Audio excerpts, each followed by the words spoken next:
Assalamualaikum warahmatullahi wabarakatuh. Perkenalkan, nama saya Tripa Ufami dengan NIM 32131311002. Saya berasal dari kelas C Pendidikan Geografi.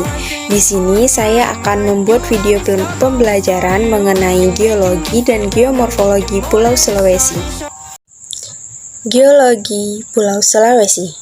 Sulawesi terletak pada pertemuan tiga lempeng besar yaitu Eurasia, Pasifik, dan Indo-Australia, serta sejumlah lempeng yang lebih kecil atau bisa disebut juga dengan lempeng Filipina. Lempeng ini yang menyebabkan kondisi tektoniknya sangat kompleks. Kumpulan batuan dari busur kepulauan, batuan bancuh, oviolit, dan bongkah dari mikrokontinen terbawa bersama proses penunjaman, tuburukan, serta proses tektonik lainnya. Secara geologi, Pulau Sulawesi sangat labil karena dilintasi patahan kerak bumi lempeng Pasifik dan merupakan titik tumbukan antara lempeng Asia, lempeng Australia, dan lempeng Pasifik. Geologi Pulau Sulawesi terbagi atas 5 bagian.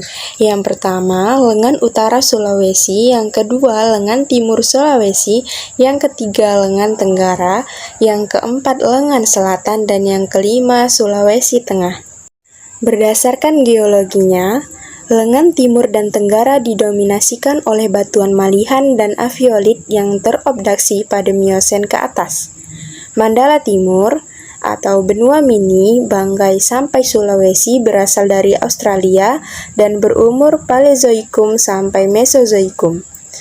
Sedangkan pada lengan selatan didominasi oleh batuan gunung api dan lengan selatan didominasi oleh batuan gunung api dan terobosan Miosen yang lebih muda yang membentuk sabuk lipatan di atas tepi bagian timur daratan Sunda. Nah, pada bagian tengah Pulau Sulawesi didominasi batuan yang berasal dari aktivitas vulkanik seperti granit. Sedangkan pada lengan utara didominasi oleh batuan metamorf seperti sekis, kristalin, dan pelit. Dilihat dari geologi regional di lengan selatan Pulau Sulawesi yang terdapat formasi Latimojong yang terdiri atas batuan batu lava, batu pasir termetakan, batuan sabak, filit, dan sekis merupakan formasi batuan yang mirip dengan geologi Kalimantan Barat, yaitu tepian benua yang terbentuk oleh proses penunjaman. Sehingga bisa diperkirakan Sulawesi dan Kalimantan dulunya merupakan satu kesatuan daratan lempeng Eurasia. Nah, di sini bisa kita lihat terdapat peta Pulau Sulawesi. Secara geologis, Pulau Sulawesi dan sekitarnya merupakan daerah yang kompleks. Kompleksitas ini disebabkan oleh konvergensi antara tiga lempeng litosfer. Lempeng yang pertama itu yaitu lempeng Australia yang bergerak ke utara. Yang kedua itu lempeng Pasifik yang bergerak ke arah barat, dan yang ketiga itu lempeng Eurasia yang bergerak ke arah selatan sampai tenggara. Stratigrafi geomorfologi Sulawesi. Di sini terdapat urutan stratigrafi Kabupaten Donggala dan Toli-Toli dari yang muda hingga yang tua. Yang pertama itu ada endapan aluvium, yang kedua endapan teras atau quarter, yang ketiga ada batuan tufa atau yang biasa disebut Pliocene quarter, dan yang keempat itu ada batuan sedimen termetamorfose. Dan yang terakhir itu ada batuan intrusi granit. Geomorfologi Sulawesi. Pulau Sulawesi mempunyai bentuk yang berbeda dengan pulau lainnya. Apabila melihat busur-busur di sekelilingnya, benua Asia, maka bagian konvaknya mengarah ke Asia, tetapi Pulau Sulawesi memiliki bentuk yang justru konvaknya yang menghadap ke Asia dan terbuka ke arah Pasifik. Karena itu, pola Sulawesi sering disebut berpola terbalik atau inverted ARC. Yang pertama, orogenesi di bagian Sulawesi Sentral. Yang kedua, orogenesi di bagian Sulawesi Selatan. Morfologi Sulawesi terdapat 4, yaitu yang pertama lengan utara, yang kedua lengan timur, yang ketiga lengan tenggara, dan yang keempat lengan selatan. Kondisi iklim Pulau Sulawesi. Unsur cuaca atau unsur iklim terdiri dari penerimaan radiasi matahari, atau yang biasa kita sebut kerapatan flukas pada permukaan datar di permukaan bumi. Lama penyinaran matahari, suhu udara, kelembapan udara, tekanan udara, kecepatan dan arah angin, penutupan awan, presipitasi, atau yang biasa disebut dengan embun, hujan, dan salju, serta ada juga evaporasi atau evapotranspirasi. Nah, dua unsur utama iklim adalah suhu dan curah hujan. Indonesia sebagai daerah tropis ekuatorial mempunyai variasi suhu yang kecil, sementara variasi curah hujannya cukup besar. Materi selanjutnya yaitu kondisi hidrologi Sulawesi. Provinsi Sulawesi memiliki wilayah perairan yang potensial untuk pengembangan usaha perikanan dan pengembangan wisata bahari.